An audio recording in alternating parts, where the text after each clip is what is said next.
Assalamualaikum warahmatullahi wabarakatuh. Waalaikumsalam warahmatullahi wabarakatuh. Ya, apakah di rumah kalian sana hujan deras? Hujan deras. Hujan deras, iya. Hujan deras. Sama listrik mati. Oh? Susah sinyal, Bu. Oh iya.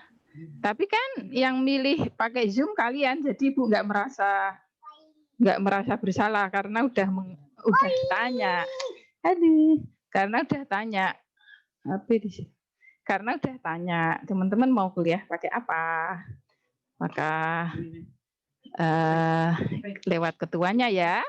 Nah, makanya ya bismillah semoga lancar ya. Tadi toh kan sudah ada pemakluman kalau nggak bisa menghidupkan kamera kan teman-teman kan bisa komunikasi di chat.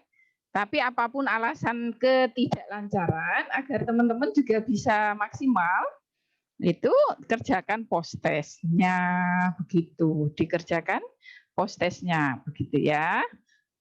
Ya bisa nanya ke teman gitu kan. Tadi apa? Saya tadi terlempar. Coba apa yang kamu pahami? Nah, tadi kuliahnya Bu Ida gitu. Ya, sehingga ada tetap sistem buat teman-teman tetap bisa menyerap dengan baik materi kuliah hari ini. Kalaupun ada yang ketidaklancaran begitu ya. Kalau bagi yang lancar alhamdulillah. Begitu ya teman-teman, tapi doanya walaupun listrik mati, berarti nggak bisa pakai wifi ya, pakainya data. Tapi masalahnya kalau laptopnya pas ngedrop, baterainya tinggal 5%, atau pas teman-teman pakai HP-nya karena listrik mati, nggak bisa dicas, karena ini tinggal berapa persen lupa semalam nggak disiapkan kalau mau kuliah, kadang kan gitu. Nah, ya itu tadi mensiasatinya. Nanti teman-teman bisa diskusi sama temennya yang bisa mengikuti dengan baik, gitu ya. Jadi dimaklumi iya, tapi dikasih sistem yang baik juga iya. Jadi memaklumi ya, tapi memberikan sistem biar tetap maksimal belajar iya. Tapi kalau kondisi hujan begini kan biasanya menuju Unisulanya agak berjibaku dengan genangan air. Nah ini berarti malah harus bersyukur kalau teman-teman kuliahnya online ya. Begitu. Coba saya tanya, apakah bantuan kuota dari pemerintah masih bisa dipakai? 20 giga ya? Masih, asal tidak dipakai. Masih, alhamdulillah Bu. Asal tidak dipakai. Dapat 100 GB Bu. Wow, 100 GB. Berarti ya dulu Ibu bilangnya kalau Zoom itu 60% aja itu karena pertimbangannya data ya. Tapi karena tahu disubsidi begitu banyak dan idealnya memang kuliah itu memang Zoom interaktif begini nih yang sekarang yang diakui oleh siapapun yang paling efektif.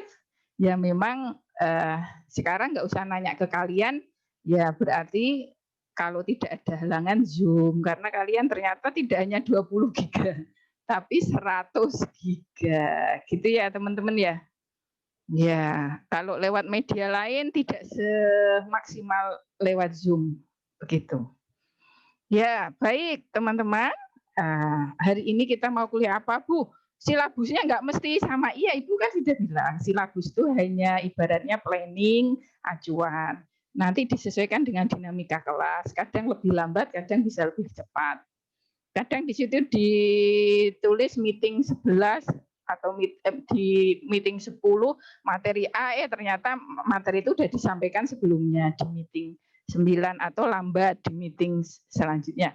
Itu adalah dinamika dalam mengajar ya seperti itu, tidak kaku harus persis silabus. Yang jelas, oh kemarin baru persepsi, fantasi, bahkan di silabus tuh ingatan, di silabus ingatan kok tidak tercantumkan ya, salah upload silabusnya yang belum revisi itu. Ya harusnya ada ingatan dulu. Nah sekarang baru ada tambahan materi berupa intuisi, baru kita masuknya ke perasaan, ya, masuk ke emosi, perasaan. Kalau nanti masih ada waktu. Jadi kalau prinsip ibu itu materi nggak harus sangat dikejar, tidak, karena nanti toh juga berlanjut, ya, berlanjut ke psikologi belajar, kayak kecerdasan intelektual, spiritual, sama kecerdasan emosional itu juga nanti bisa juga dilanjutkan di ilmu jiwa belajar gitu. Jadi nggak harus kejar kebut materi tapi nggak paham mahasiswanya. Wadut materinya tapi nggak paham.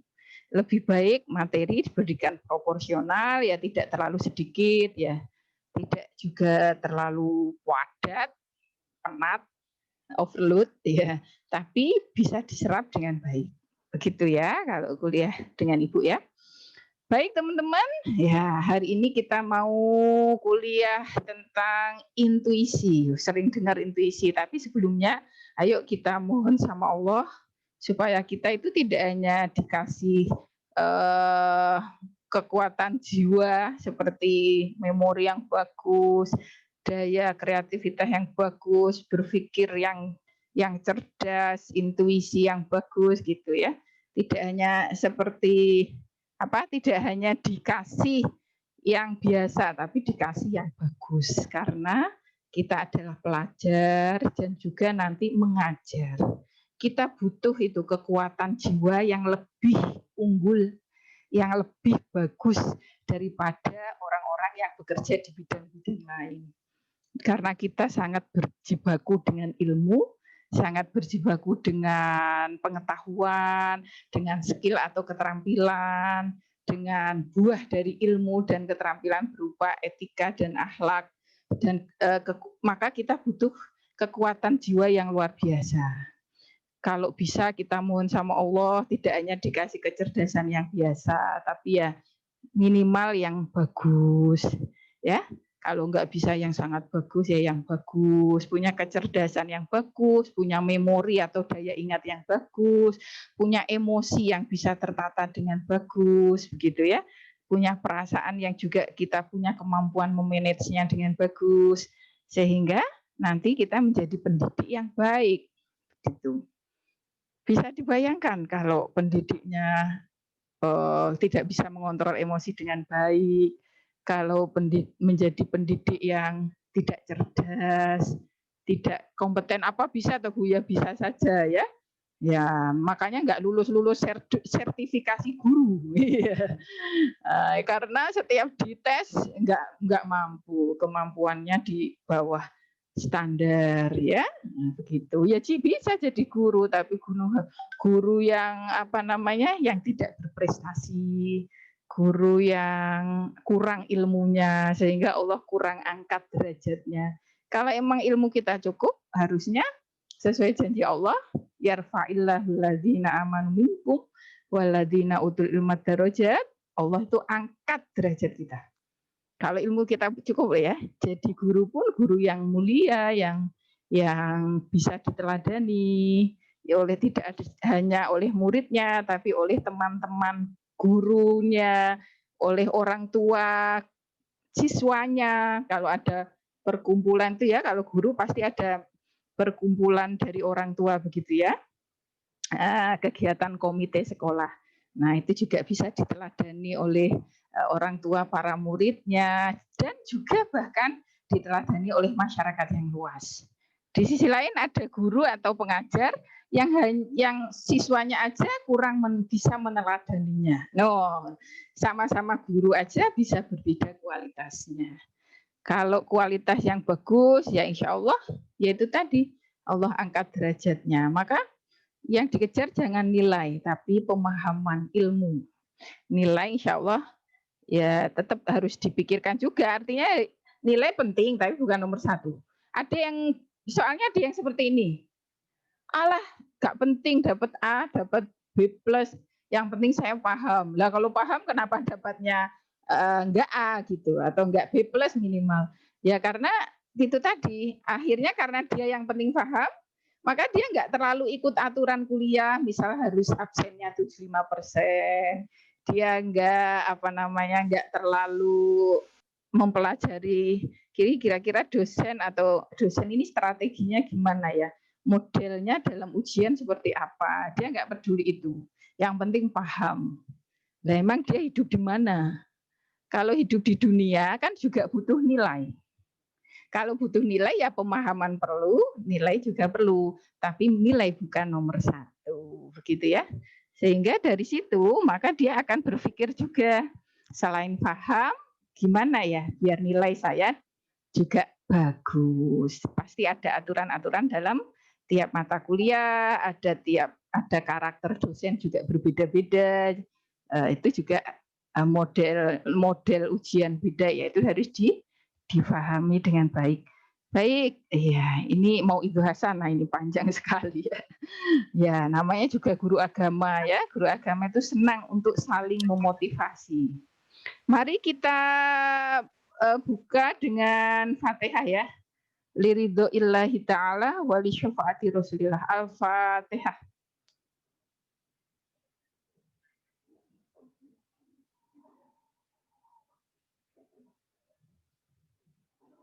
Amin. Ya, alhamdulillah. Ayo kita mulai yuk kuliah kita. Kali ini kita akan bahas itu intuisi. Ya, intuisi ya. Kita bahas tentang intuisi. Share screen dulu. Yep. Ini adalah tentang intuisi. Ya. Apa capaian pembelajaran kali ini? Ya, teman-teman harapannya bisa paham tuh apa tuh intuisi ya. Minimal pengertiannya itu apa tentang intuisi. Terus sesudah itu teman-teman dapat ya menyebutkan macam-macamnya, menjelaskan secara komprehensif, atau menyimpulkannya. Jadi menyimpulkan macam-macamnya apa. Dan tentunya karena menyimpulkan sebelumnya harus paham dulu secara komprehensif tentang macam-macam dari intuisi itu sehingga bisa menyimpulkannya. Ada contoh-contoh yang harus dipahami juga terkait dengan intuisi. Baik, sekarang ya sekedar tes lisan ya, artinya pengen pretest, maksudnya sekedar pengen menjelajahi apakah teman-teman sudah bisa paham atau sudah memiliki pemahaman enggak terkait dengan intuisi, gitu ya. Lisan saja ada yang sudah tahu belum? Apa itu intuisi? Sudah pernah dengar-dengar? Sudah pernah tahu gitu? Sudah apa belum? Ada enggak yang mau menyampaikan pemahaman awal sebelum kita kuliah?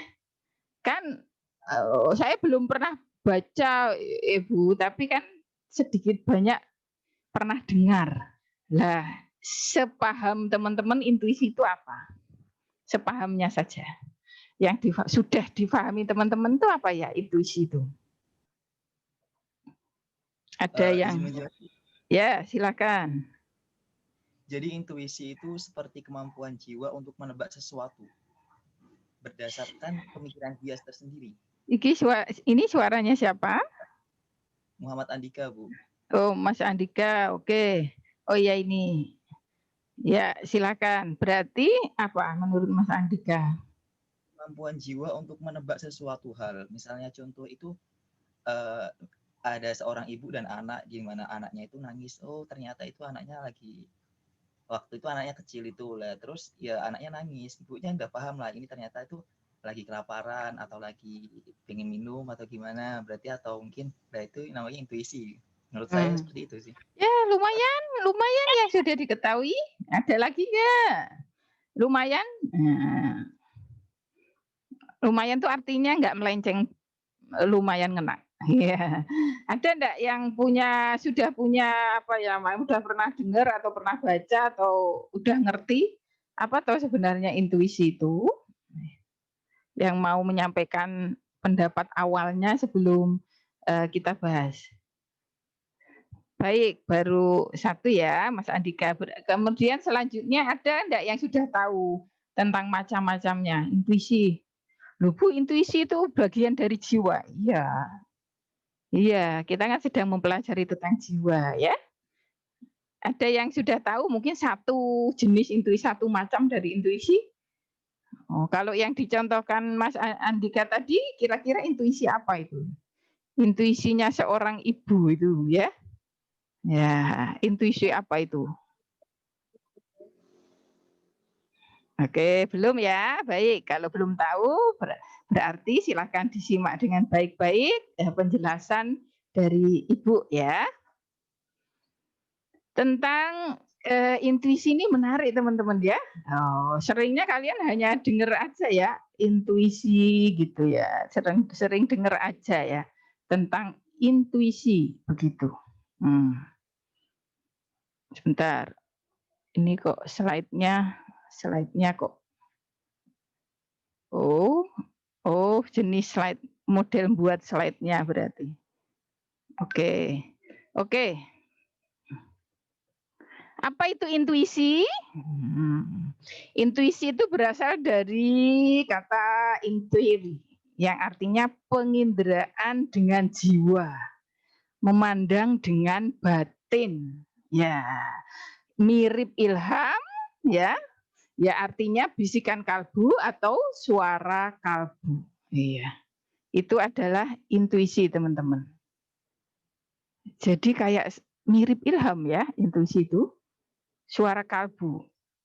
Kalau persepsi itu kan dengan panca indera. Melihat, mendengar, ya enggak, dengan penciuman dan sebagainya. Tapi kalau Anda lihat dari pengertian dari persepsi di sini gitu ya. Itu kan berarti yang namanya persepsi itu dengan apa? Penginderaannya dengan jiwa. Ya. Jadi kalau memandang dengan mata batin. Wah, keren ya Bu ya. Iya, keren. Keren sekali memang intuisi itu. Kalian pengen punya intuisi?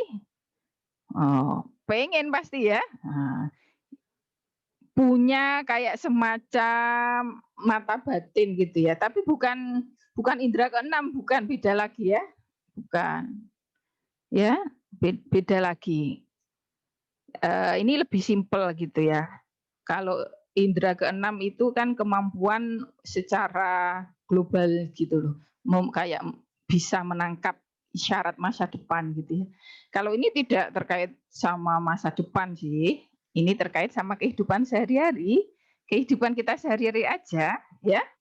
Jadi memandang dengan batin kita. Dengan jiwa kita. Wow, tajam dong Bu. Ya, tajam. Begitu ya. Itu adalah intuisi. Kalau kita dengar kata-kata, wah dia itu sangat intuitif memang. Itu berarti kemampuan yang genuine ya. Jarang orang memiliki kemampuan itu, gitu ya. Baik, itu tadi tentang sedikit tentang pengertiannya begitu ya. Nah, sekarang gitu. Ketika kita bahas tentang intuisi itu gitu, untuk lebih mudah memahaminya, ya. Kalau kita bilang yang seperti tadi ya, kita bilang penginderaan dengan jiwa, itu katanya memahaminya kan agak berat. Ngindra kok dengan jiwa ya. Ngelihat tuh ya dengan mata atau Bu kok dengan jiwa. Terus memandang dengan batin. Katanya kalimatnya kan agak-agak agak intuitif gitu. Ini karena membahas intuisi ya. Mirip ilham. Lah ilham sendiri seperti apa? Ya. Oke, bisikan kalbu, suara kalbu. Nah, ini yang lebih ilmiah itu ini. Kemampuan jiwa manusia untuk mendapatkan kesimpulan dari suatu masalah tanpa uraian, tanpa keterangan, tanpa analisa apapun. Oh, gampang kan dipahami? Oh, berarti ujuk-ujuk, Bu. Iya. Ujuk-ujuk dia paham. Ujuk-ujuk itu orang Jawa. Tiba-tiba. Tidak pakai analisa, tidak pakai penjelasan, tidak pakai keterangan, tidak pakai mikir panjang, tiba-tiba yes, itu dia. Ya, ya itu gitu. Ya begitu, begitu. Jadi menyimpulkan suatu masalah, ya, suatu soal, suatu hal gitu ya, tanpa ada analisa. Ini bagus apa jelek ya. Oh, ini kayak gitu ya, tanpa mikir panjang, ini cocok atau enggak, ini bagus atau enggak ya. Kemudian ini manfaat atau enggak, tiba-tiba ini dia gitu. Nah, kalau teman-teman masih belum paham, saya kasih contoh dulu ya. Misal tadi yang disampaikan oleh Mas Andika tadi ya ada benarnya. Ibu itu adalah sosok yang sangat intuitif, memiliki intuisi yang sangat tajam terhadap putranya, terhadap anaknya. Tidak semua ibu, tapi mayoritas normalnya. Karena apa? Karena ibu itu memiliki ikatan emosional yang dekat dengan anaknya. Tiada hari tanpa berpikir tentang anaknya, tanpa mendoakan anaknya. Harusnya ibu kan begitu. Tiada hari tanpa mengingat putranya, walaupun putranya itu jauh dari pandangan matanya. Selalu memikirkannya, selalu mendoakannya, begitu. Itu adalah normalnya ibu. Nah, maka dari itu, ibu memiliki intuisi yang sangat tepat seringnya terhadap persoalan yang dihadapi oleh anaknya. Jadi misalnya, ibu tiba-tiba merasa, oh ini anakku ada apa-apa ini gitu. Loh, tahu dari mana anak nggak nelpon nggak apa? Nggak, ini anakku ini ada apa-apa ini. Loh, tahu dari mana, Bu? Iya ini perasaan saya nggak enak ini. Ayo kita datangi yuk.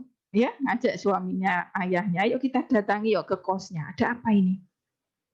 Begitu, misal ya. Oh, dia tadi ditelepon baik-baik saja, enggak, ini ada apa-apa ini.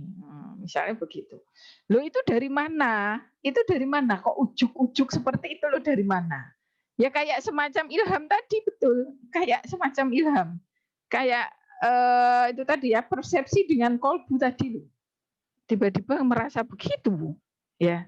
Ya itu tentu kalau harus dilogika, secara logika, ya itu tadi, ibu itu memiliki jam terbang yang sangat tinggi untuk mengetahui tentang kondisi dari putranya, gitu ya.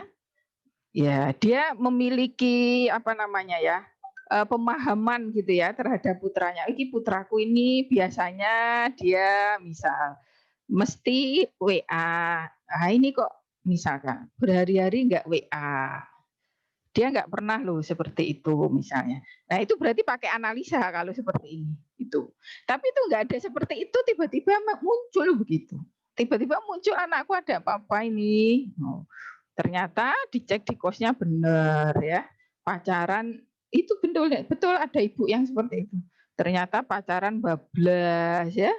Oh, ada masukin anak putri di kamar kosnya, nggak berjilbab. Wah, ibunya kerasa gitu. Nah, itu bisa, sangat bisa. Kalau harus menganalisa, biasanya dia SMS, nggak SMS, itu bukan intuisi, itu hanya analisa biasa. Kalau intuisi ini tiba-tiba menyimpulkan, habis menyimpulkan ternyata benar. Gitu. Contoh lain, ini intuisi itu banyak dimiliki oleh pengusaha ya. Pengusaha level yang tinggi. Tiba-tiba saya beli itu perumahan itu. Tiba-tiba dia putuskan beli ya. Kok bisa itu, Bu? Ya, dia tanpa pikir panjang tiba-tiba membeli itu. Karena apa? Karena juga dipengaruhi pasti jam terbang, pengalaman, sehingga tiba-tiba dia tanpa berpikir panjang, tanpa analisa yang panjang, tiba-tiba dia mengambil keputusan ya, menjawab persoalan permasalahannya mana. Misalkan perumahan yang harus saya beli untuk meningkatkan aset saya. Lah, dia lihat perumahan A, B, C, D, E, F, G, seluruh Semarang, dia tiba-tiba putuskan yang A. Begitu ya. Itu berdasarkan jam terbangnya juga. Lihat saja loh ya, bukan analisa. Analisa ini wes mikir untung, rugi. Ini kan enggak ada orang jual perumahan, ya dia pasti jam terbangnya kan sudah tinggi. Selama ini sudah tahu berbagai perumahan yang ada, pengalamannya sudah banyak pasti. Jam terbangnya sudah banyak ya terkait dengan kualitas perumahan dan sebagainya yang mudah laku dijual dan sebagainya. Nah, ketika ada suatu momen ada perumahan dijual, dia itu nggak pakai mikir saya beli, gitu loh maksudnya. Nggak usah mikir mempertimbangkan sana. Ini sudah ada semua di kepala, sudah jam terbangnya sudah tinggi, gitu. Sehingga mampu untuk tiba-tiba menyimpulkan, gitu ya. Ya sama, kalian sudah banyak bergaul dengan anak putra, pasti langsung ngerti, ini nggak baik ini. Bukannya suudon, tapi karena sudah jam terbangnya tinggi sekali, berorganisasi bergaul dengan banyak anak putra dengan berbagai karakter, atau sebaliknya yang putra ya bergaul dengan anak putri dengan berbagai karakter. Ketika dia harus menentukan mau ta'aruf sama siapa dia, nah bilalah baru kenal kok langsung ini dia yang saya cari selama ini. Loh, belum kenalan, belum apa ya, baru tahu namanya kok udah menyimpulkan. Ya itu namanya cinta ya, beda lagi. Kalau dia memang jatuh cinta, ya itu namanya cinta. Kalau bukan dia nggak jatuh cinta, tiba-tiba dia mantep, inilah calon istri saya. Ya, itu berarti intuisi. Loh Bu, apa bedanya sama cinta? Saya memutuskan sama si A walaupun belum begitu kenal karena cinta. Ya bedanya kalau karena cinta ya ada perasaan emosi, seneng gitu. Tapi kalau intuisi ini dia tiba-tiba mantep dengan kualitas orang yang baru dia lihat itu. Dia deh yang terbaik untuk jadi anak-anak dari saya nanti. Misal loh ya, ini sudah waktunya ta'aruf nanti misal. Kok tiba-tiba kamu mantep begitu? Ya itu kalau dinamakan intuisi itu harus ada dasar. Dulu memang ada pengalaman, kalian ada di kepala ini ada banyak sekali sudah meriset, waduh, sudah meneliti berbagai karakter seorang putri dari penampilan fisiknya, dari cara bicaranya, dari sifat-sifatnya, sehingga ketemu anak putri yang baru dilihat itu sudah langsung mantap dia begitu. Itu juga intuisi. Kalau dibarengi dengan karena pandangan pertama jatuh cinta ya beda lagi. Itulah yang saya sebutkan namanya jiwa itu tipis sekali. Bedanya antara perasaan, kemauan, ya, kemudian kemauan atau keinginan, kemudian perasaan. Nah, nanti pikiran dengan ingatan memang bedanya tipis-tipis. Apa sekarang coba kemarin kalian belajar tentang ingatan? Apa bedanya dengan berpikir? Loh, apa? Mengingat dan berpikir apa bedanya? Kan tipis kan? Kalau mengingat itu proses dari menerima, memasukkan, kemudian mereproduksi. Ingat kan? Nah, kalau berpikir itu dari reproduksi, langkahnya ke yang 3 tadi. Karena yang namanya berpikir itu memecahkan masalah, sehingga dia itu prosesnya adalah mereproduksi. Memecahkan itu dengan memanggil memori yang sudah ada. Memorinya sudah ada belum di kepala? Kalau nggak ada ya nggak bisa mecahkan masalah. Lah berarti gejala jiwa satu dengan yang lainnya itu saling terkait dan bedanya tipis gitu ya. Saling terkait ya. Jadi jangan ketukar-tukar antara keinginan sama kemauan, jangan ketukar. Beda keinginan dengan kemauan itu beda. Kalau kemauan itu berarti ada tujuannya, ada goalnya, ada motif penggeraknya. Kalau keinginan ya hanya ingin saja, ya hanya ingin saja, nggak mesti ada tujuan. Seperti pengen aja. Nanti juga beda dengan hasrat. Apa itu hasrat? Hasrat itu keinginan yang diulang-ulang. Oh iya ya Bu, iya. Ilmu jiwa itu seperti itu. Kompleksitasnya ada di situ karena bisa ketuker-tuker. Kalau kalian nggak paham, apa ya bedanya keinginan sama kemauan? Sama Bu, lah ya nggak sama kalau sudah belajar ilmu jiwa. Apa ya bedanya kemauan sama keinginan, kemudian sama hasrat, loh kan? Beda loh, padahal sama-sama keinginan. Satunya keinginan yang diulang-ulang itu namanya hasrat. Kalau keinginan tuh hanya ini, nggak pakai tujuan, nggak pakai apa. Saya ingin loh, saya ingin naik haji sekarang, boleh nggak?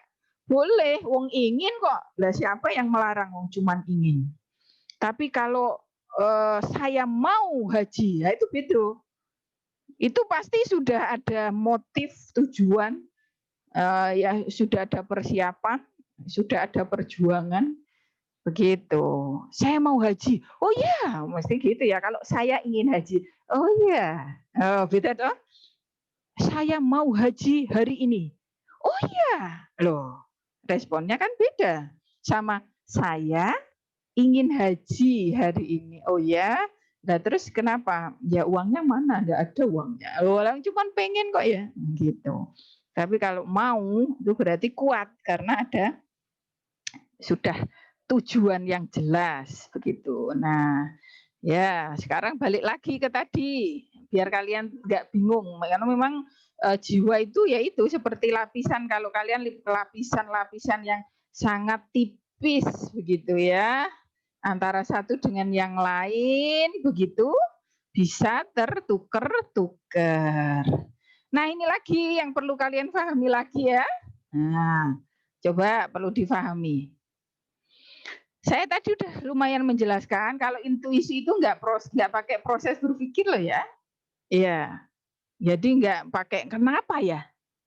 Loh, terus gimana ya? Lah terus enaknya kapan? Nah, nggak pakai begitu. Ujuk-ujuk. Terus gitu ya. Ini intinya nggak pakai berpikir yang sistematis, yang urut, yang analisa begitu ya. Nggak berdasarkan pertimbangan, nggak berdasarkan perhitungan yang seksama gitu. Intuisi ini terjadi sama halnya ya perbuatan yang instinktif, yaitu tidak dengan aktivitas pikir tetapi tidak sama dengan insting. Jadi perbuatannya mirip dengan instinktif. Maksudnya apa Bu dengan instinktif itu Bu? Maksudnya begini teman-teman. Kalian kalau sesuatu yang insting, lapar, apa yuk mikir sih? Saya kapan ya laparnya ya? Enggak kan? Tiba-tiba lapar gitu. Iya enggak? Ya. Sama dengan intuisi itu seperti itu. Kalau insting itu kan terkait dengan itu tadi toh keinginan berkembang biak ya, keinginan makan, keinginan minum, kan tiba-tiba aja haus. Mosok mikir dulu. Ya. Kapan saya haus? Bagaimana cara saya agar tidak haus? Kan enggak ya. Ya, tiba-tiba muncullah itu rasa haus. Berarti itu instinktif. Nah, ini mirip, lah ujuk-ujuk gitu loh, enggak pakai mikir gitu. Baik, saya pikir sudah sangat jelas ya tentang pengertian dari intuisi. Sekarang ya sekedar tambahan lagi ya. Kalau intuisi itu memberi suatu keyakinan langsung terhadap penyelesaian suatu masalah, tadi sudah saya jelaskan tanpa pikir, tanpa uraian, tanpa penyelidikan, tanpa pembuktian apapun, ya tadi sudah saya jelaskan.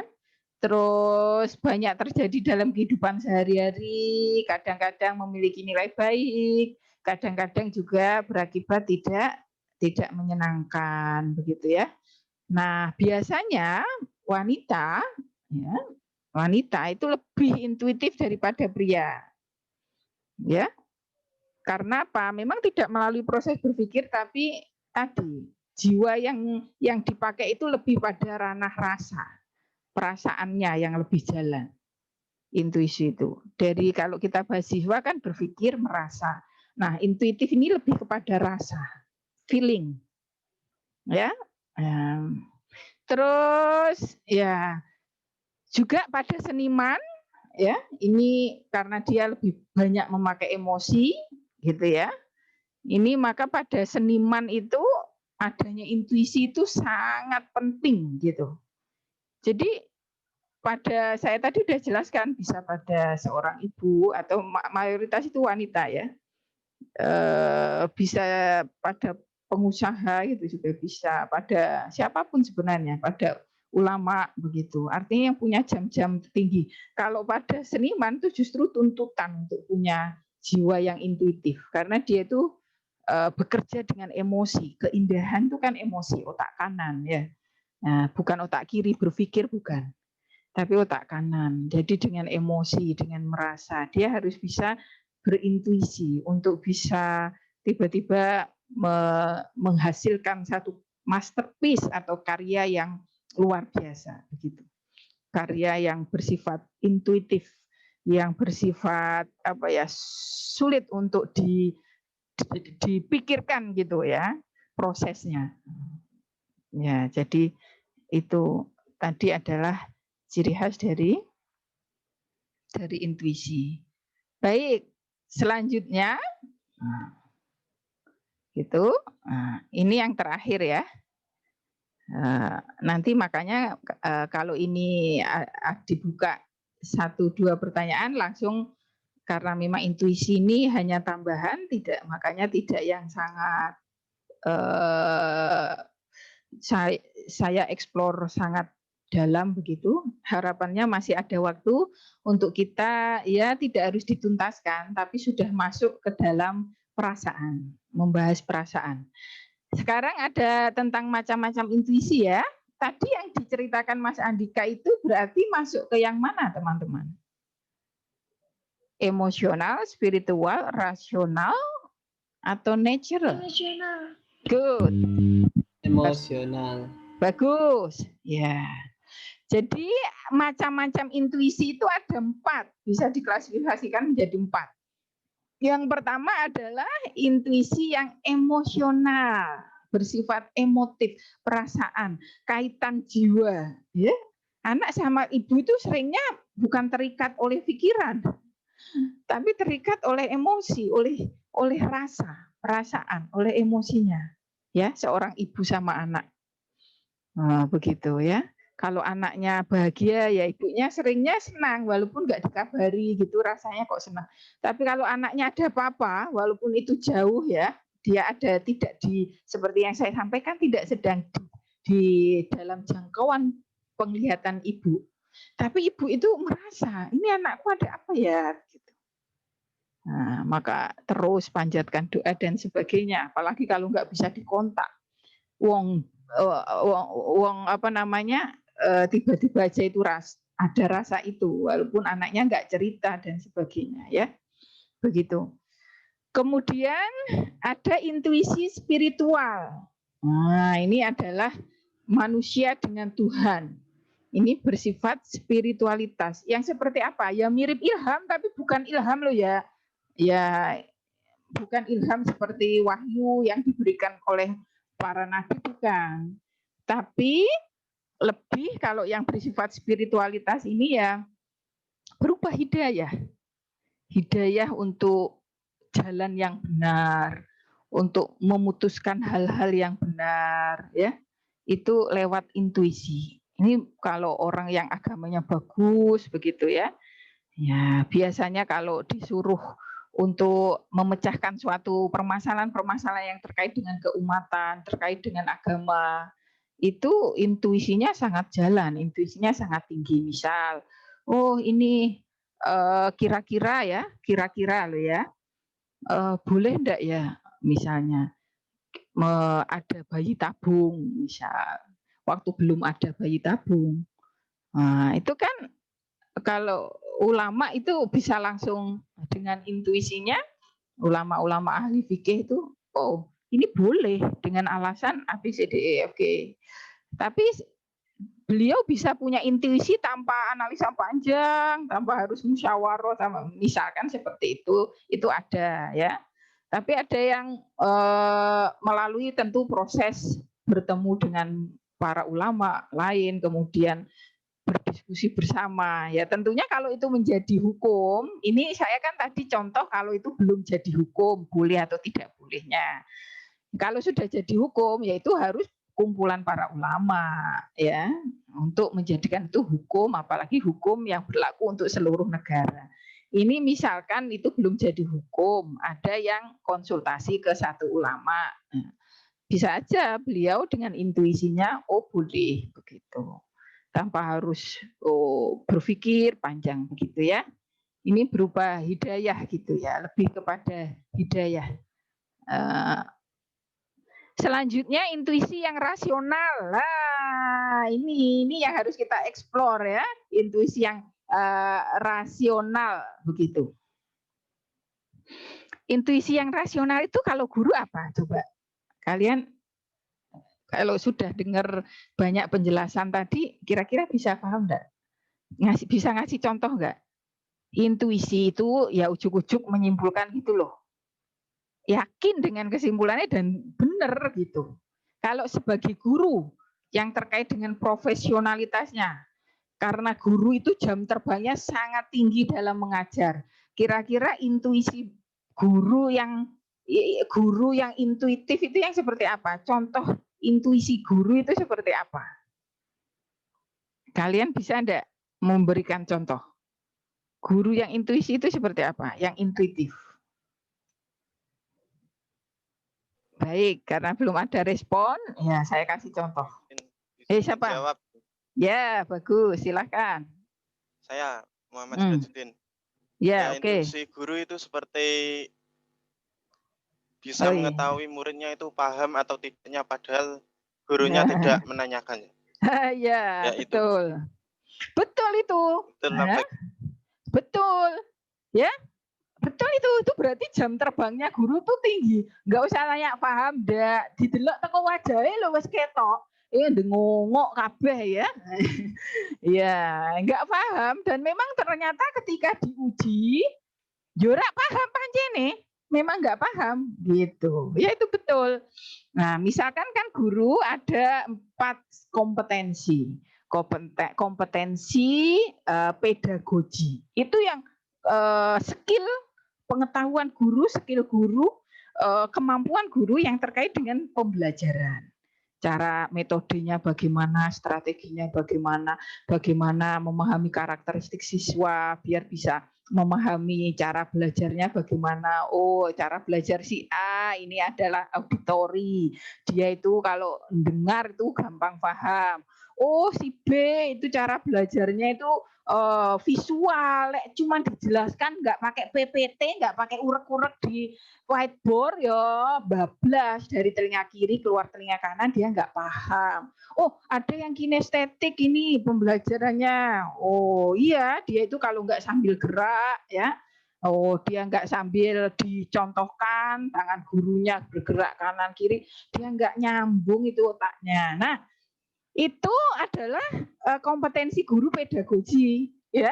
Nanti ada yang profesional berarti ya kalau guru nggak boleh nggak S1, nanti ada yang pribadi sosial. Nah, intuisi itu berarti bisa dikaitkan jam terbangnya di mana tadi. Kalau contohnya Mas Sirajuddin itu berarti lebih kepada apa tadi? Kompetensi apa itu? Anaknya nggak paham tapi dia paham. Ya, lebih kemana itu berarti? Kompetensi dia sebagai kompetensi pedagogi dia, kompetensi dalam mendidik dia. Karena dia paham karakteristiknya siswa masing-masing. Dia paham tuh kalau guru itu paham. Oh, kalau siswa itu paham tuh biasanya wajahnya agak sedikit cerah. Iki kok wajah suntuk kabeh ditekoki meneng kabeh, apalagi nggak usah tanya iki ketoke gak paham. Aku keduren deh ngomongi, saya menjelaskannya ketinggian ini. Oh, ngajar anak misalnya, ngajar anak SMP kok. Nah, ini ketoke cocoke SMA ini. Nah, itu kan pakai feeling, pakai rasa. Begitu. Nah, ternyata di post test bener nggak paham. Begitu ya. Atau kompetensi sosial. Lihat, iki kelasnya kok panas men ya. Masuk kelas kok panas ini. wah ini pasti ada apa-apa ini di kelas, ada konflik di kelas. Masuk kelas kok, oh panas hawanya. Ya, oke, saya tak cari tahu ada apa ini dengan kelas ini. Karena kalau emosinya nggak bagus, emosi negatif itu kan menular. Walaupun yang berkonflik 1-2 orang, tapi kalau konfliknya besar, itu jadi emosi. Emosi itu menular. Begitu. Kalau emosi mudah sekali menular gitu ya. Maka hati-hati, emosi negatif juga mudah menular, positif juga mudah menular. Kalau ada di dalam satu ruangan. Nah, maka guru dengan jam terbang yang sangat tinggi di dalam bersosial, hubungan dengan sesama manusia, termasuk di sini berarti bersosial dengan siswanya, maka akan paham, ini kelas ini ada masalah ini. Ya, ada masalah ini. Coba saya tak cari tahu. Oh, ya benar, jebulannya ada konflik ini di dalam kelas ini. Sehingga kelasnya nggak kondusif, nggak suportif, nggak saling bantu, nggak saling tolong. Begitu. Itu adalah terkait dengan kompetensi. Sekarang kalau itu yang tidak baik, terima kasih ya Mas Sirojudin. Sekarang yang tidak terkait dengan guru ya, yang sering kali ya. Ini ada cerita, bukan cerita, mengilustrasikan tentang intuisi. Jadi ada rombongan studi banding mahasiswa Unisula. Ini kisah nyata ya, mahasiswa Unisula dari Fakultas Bahasa, Fakultas Tarbiyah, Fakultas Agama Islam jurusan Tarbiyah Pendidikan. Kemudian dari FT waktu itu ya.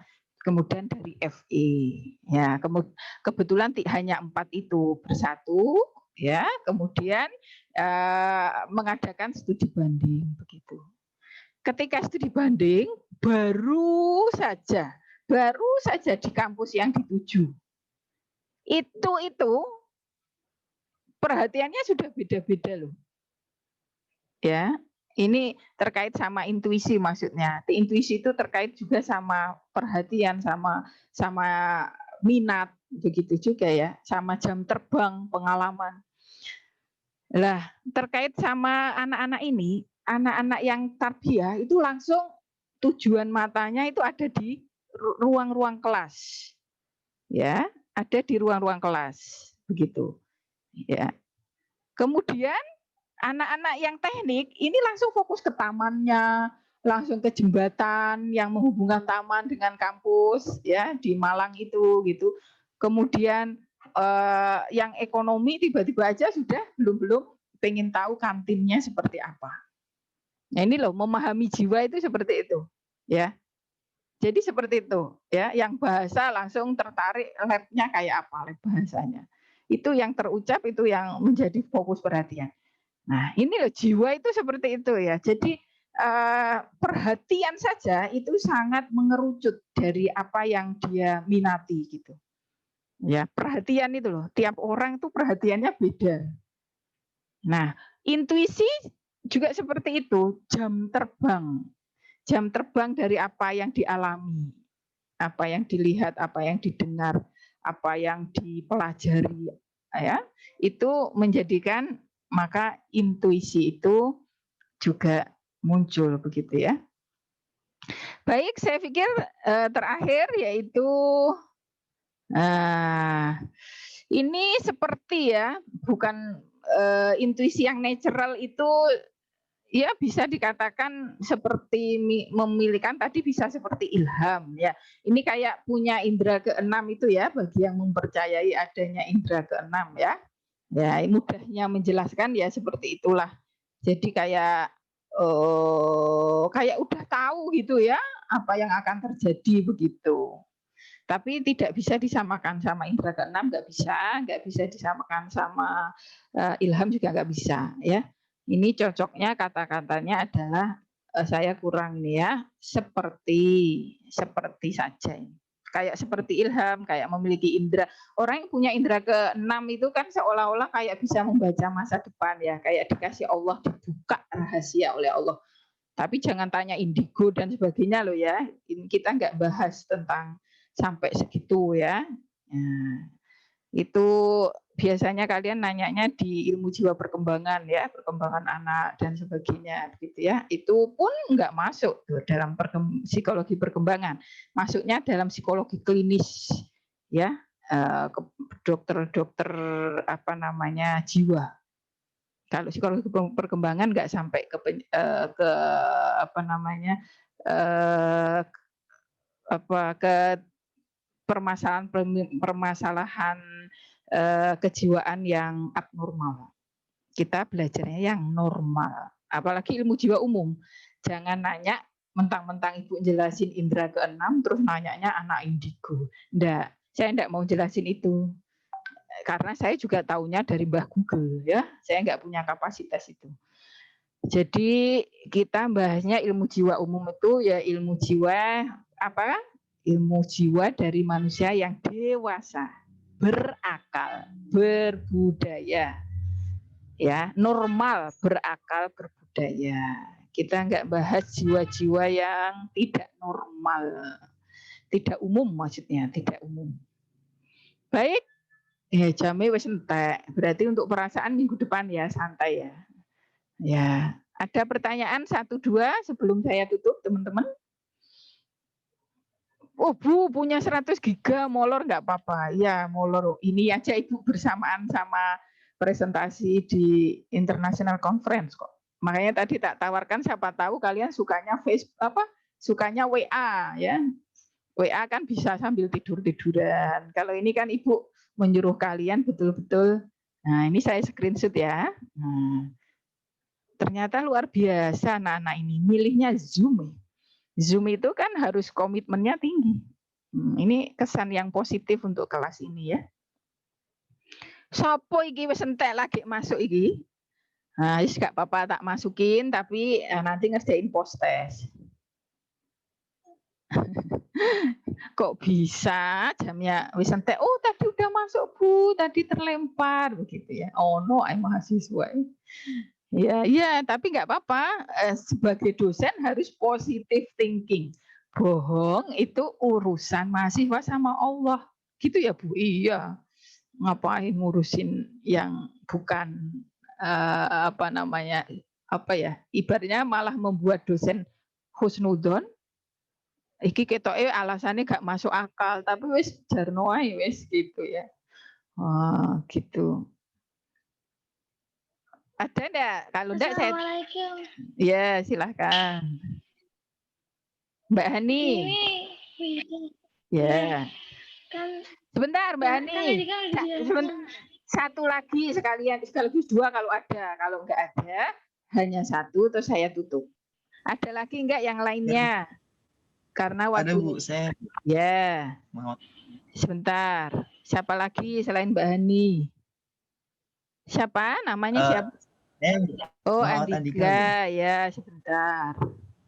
Ya, silahkan. Begini, kan tadi kan udah dijelaskan tentang pengertian intuisi. Terus misalnya kita lagi memilih baju atau sepatu yang akan kita beli, itu termasuk intuisi atau analisis ya? Iya. Ya Mbak Hani, itu gampang saja untuk tahu intuisi atau enggak. Memang intuisi kan untuk hal-hal sehari-hari. Kalau kita belajar tentang neurologi, ilmu tentang otak ya. Di bagian belakang otak dari perempuan tuh ada shopping ya, otak yang itu memang gemar gitu ya. Jadi kalau di laki-laki itu ada sport dan games. Di bagian otak depan laki-laki ada bagian sports dan games. Kalau di bagian perempuan ada shopping. Tapi bukan berarti wajar dong Bu, wah kita suka shopping ya. Tapi kan kita harus tetap mengontrol diri mana yang dibutuhkan, mana yang enggak. Nah sekarang terkait sama pertanyaannya Mbak Ani, kalau saya lagi shopping Bu, milih baju dan sebagainya kan milih.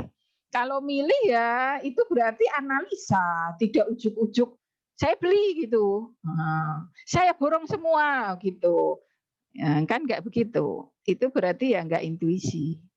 Tapi kalau tiba-tiba nggak pakai membandingkan harga sana harga sini, nggak pakai mikir ya, kenapa saya butuh hendak saya beli dan sebagainya, tiba-tiba Anda itu beli. Ya karena pokoknya saya beli, nggak tahu nanti fungsinya apa-apa, pokoknya saya yakin ini butuh saya beli. Oh, ternyata benar toh. Ya, ternyata benar toh. Misal ya, Mbak Hani itu membeli jilbab yang sekaligus ada cadarnya. Oh, saat belum pandemi, dia nggak ada niatan itu bercadar. Pokoknya dia beli aja. Pasti ada manfaatnya gitu kan. Ternyata pandemi semua jilbab harus pakai masker. Nah, itu kan jilbabnya sudah ada maskernya nempel. Nah, itu maksudnya ujuk-ujuk enggak itu. Anda itu menganalisa enggak untung ruginya, kemudian bagus buruknya, dibutuhkan enggaknya, tiba-tiba beli dan ternyata memang bagus gitu. Itu aja yang bedakan sih. Nah, itu ya Mbak Ani ya. Sekarang ada nih. Ya. Iki kok adzan piye? Kalau budai ya didengarkan. Ya wes didurungokne sediluk ya teman-teman. Dengar enggak kalian adzan di tempat saya ini? Enggak. Dengar. Kalau nggak dengar ya sudah deh, lanjut saja kuliahnya nggak apa-apa. Tak pikir kalian semua bisa mendengar. Kalau enggak ya udah lanjut saja. Kesunahan kan, tidak yang ya bagusnya begitu ya. Kalau kalian nggak dengar udah nggak apa-apa, lanjut saja. Mas Andika silakan. Jadi saya ingin bertanya, Bu. Intuisi dan tentang pembersihan jiwa tazkiyatun nafsi. Jadi kan kalau misalnya gini, semakin bersih, ada statement semakin bersih seseorang, semakin bersih hatinya seseorang, itu semakin intuisinya itu semakin bagus. Apakah benar seperti itu? Baik, itu pertanyaan yang sangat bagus ya. Jadi intuisi itu sebenarnya terkait sama tadi ya, jam terbang. Terutama mudah sekali ketika kita memahami kalau intuisi itu terkait sama jam terbang itu adalah ketika itu tadi intuisi yang intelektual contohnya. Nah, itu kan mudah. Kalau jam terbang mengajarnya tinggi, ternyata bisa guru itu dengan mudah menyimpulkan dan kesimpulannya benar terkait hal-hal yang terkait pembelajaran misalnya, hal-hal yang terkait dengan sikap siswa. Maka guru juga mudah tahu siswa ngerpek di tangannya gini ya lo tahu ya. Udah sembunyi gini udah tahu itu ngerpek itu nyontek itu tuh tahu gitu loh, karena jam terbangnya sangat tinggi misalnya seperti itu. Nah, ini terkait kebersihan jiwa. Kalau orang yang kok saya ada suara adzan sih di sini, saya nunggu adzan aja dulu ya. Ya, nunggu adzan bentar. 1 menitan no.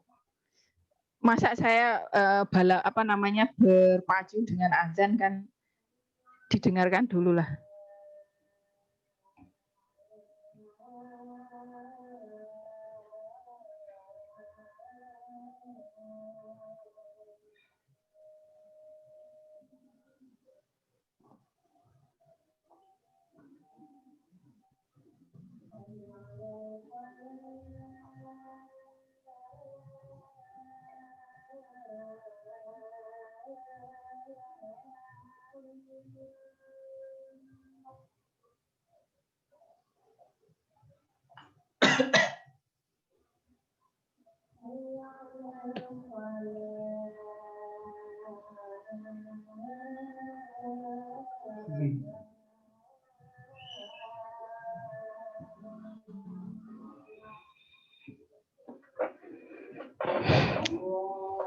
Allahu Akbar, Allahu Akbar.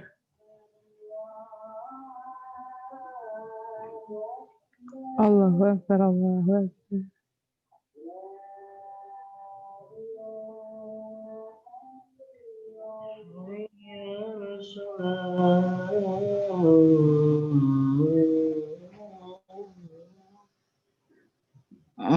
Teman-teman juga ada yang adzan ya.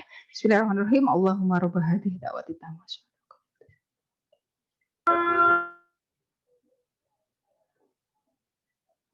Ya, gimana? Mau ditunggu juga dan kalian selesai atau langsung dijawab dan ditutup teman-teman? Langsung Lanjut. aja, Bu. Lanjut ya, kalian nggak merasa karena kalian kan nggak ngomong. Kalau ibu kan ngomong di sini adanya kenceng kan balapan nggak enak ya.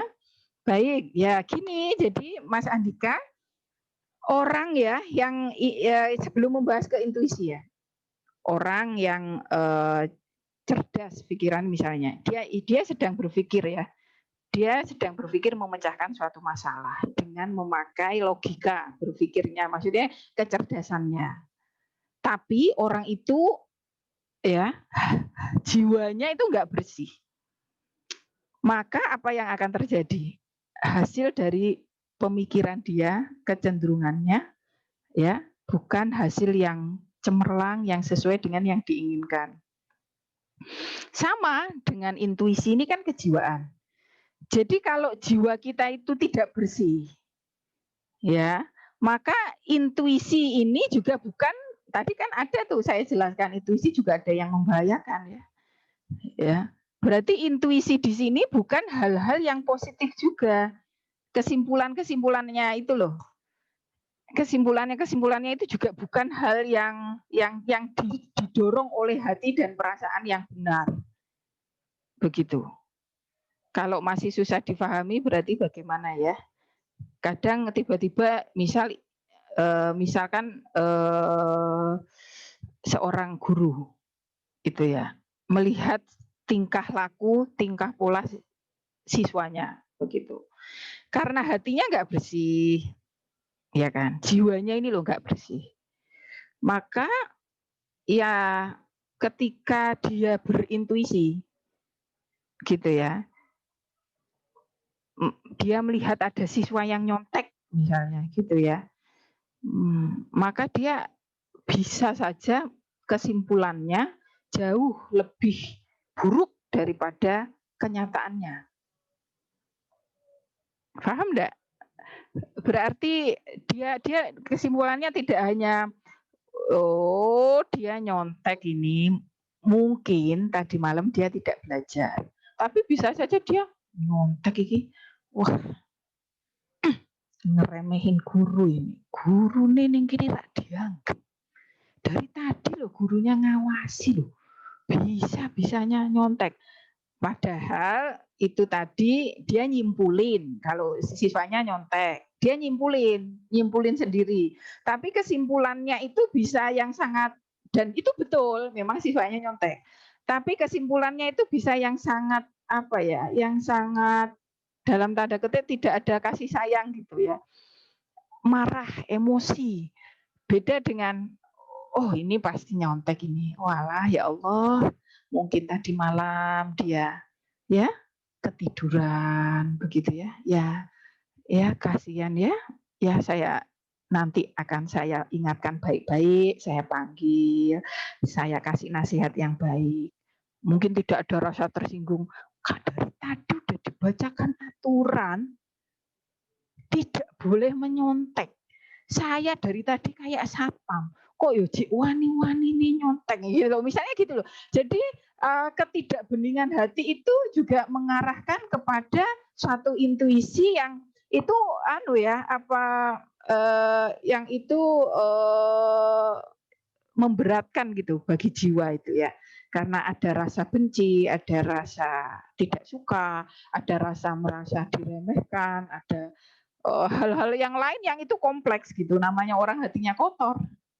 Tapi kalau itu bersih, melihat hal negatif, menyimpulkan hal yang negatif pun itu jadinya ini ya ringan saja. Oh dia nyontek, ya maklumlah mungkin namanya juga masih siswa, ya masih pelajar, mungkin ya tadi malam dia betul-betul nggak siap atau apa. Terus dia akan memutuskan hal-hal yang terkait dengan intuisinya dengan bijaksana karena hatinya bersih. Dia nggak mungkin kemudian tiba-tiba memanggil dia ke depan, mempermalukannya karena merasa harga dirinya misalnya sebagai guru yang sudah memperingatkan berkali-kali dan juga mengajar, mengamati ujiannya dengan sangat baik, kok masih saja nggak takut dengan amarah misalnya. Gitu loh. Ya begitu. Apalagi untuk hal yang positif, ya tentu intuisinya makin cemerlang. Misalkan Anda seorang guru ya, tapi nanti bisa berprestasi begitu ya, karena punya intuisi. Bisa menciptakan metode-metode pembelajaran yang menjangkau masa depan. Misalnya begitu, karena pakai intuisinya tadi. Kira-kira ini tepat pembelajaran, ini metode yang tepat. Ini media yang tepat, ternyata betul-betul sangat bagus, siswa paham, jadi guru yang berprestasi. Begitu. Jadi kebeningan hati itu ya tentu sangat penting. Ada komentar sebelum saya tutup? Cukup? Terima kasih, Bu. Cukup ya. Nah, jadi itu tadi. Bagus ini pertanyaannya Mas Andika ini. Kesimpulannya untuk kuliah ini ya. Intuisi itu adalah sesuatu yang penting sekali untuk kita ikhtiarkan untuk memilikinya. Sebagai seorang guru, untuk bisa punya intuisi yang bagus, kita harus jadi guru yang profesional, selalu mengasah kemampuan kita untuk menjadi guru yang profesional tadi, memiliki jam terbang membaca yang bagus, jam terbang mengajar yang bagus, ya. Terus memiliki semangat untuk meningkatkan kemampuan sosial dengan sesama guru, masyarakat dengan anak-anak yang bagus, ya, meningkatkan kapasitas individu yang bagus, sehingga kita menjadi sosok yang intuitif, yang dengan intuisi kita itu kita bisa memandang sesuatu dengan mata batin kita, sehingga dengan demikian ya, ketika kita mampu lepas daripada hal-hal nyata yang kita persepsi, yaitu kita bisa memandang sesuatu dengan hati kita, dengan emosi kita atau hati kita, dengan jiwa kita, apalagi ditambah jiwa yang bersih seperti yang ditanyakan tadi Mas Andika, itu insya Allah kita akan menjadi guru yang luar biasa. Guru-guru yang memiliki intuisi yang tinggi untuk bisa melakukan pembelajaran yang kreatif, yang inovatif, yang menyenangkan, yang bisa menjangkau masa depan begitu. Terima kasih. Ini kuliah dari saya. Apabila ada kurang lebihnya, mohon maaf yang sebesar-besarnya. Saya tadi berharap ada separuh materi tentang perasaan ya, tapi tidak masalah. Minggu depan kita bahas tentang perasaan secara utuh. Dan hari ini cukup dengan intuisi. Mari kita tutup dengan kafaratul majlis. Subhanakallahumma wa bihamdika asyhadu alla ilaha illa anta astaghfiruka wa atubu ilaik. Ada pertanyaan nih di chat WA, Bu, kalau telat nggak lancar dari awal akhir kan Ibu sudah menekankan itu dengan Anda ngerjakan post test, nanti Anda sama dengan yang lancar nilai keaktifannya. Kalau enggak Bu, ya kalau enggak berarti Anda enggak dapat nilai keaktifan ya. Tapi dianggap hadir, ya hadir karena ngisi SIM dan sudah berusaha masuk. Yang tidak hadir itu ya, yang enggak ngisi SIM dan enggak berusaha berikhtiar untuk masuk ke dalam Zoom. Lah ini kok ada ini sudah selesai kuliah, Mahfiroh Ramadhani lagi masuk. Lah ini namanya enggak masuk. Ini kan sudah salam baru masuk, kecuali tadi udah masuk terlempar. Beda ya? Lagi udah selesai kok ya. Sudah 11.45 kok lagi masuk Mbak Mahfiroh Ramadhani. Enggak mungkin kesulitan sinyal kok 1 jam. Ya ini, wah Ibu ini kok galak tetap boleh masuk lah. Boleh berarti tinggal wassalamualaikum begitu? Ya enggak. Ini berarti enggak masuk toh ya. Enggak ada sedikit pun kok ya materi yang diterima. Baik. Wassalamualaikum warahmatullahi wabarakatuh. Waalaikumsalam warahmatullahi wabarakatuh. Waalaikumsalam warahmatullahi wabarakatuh.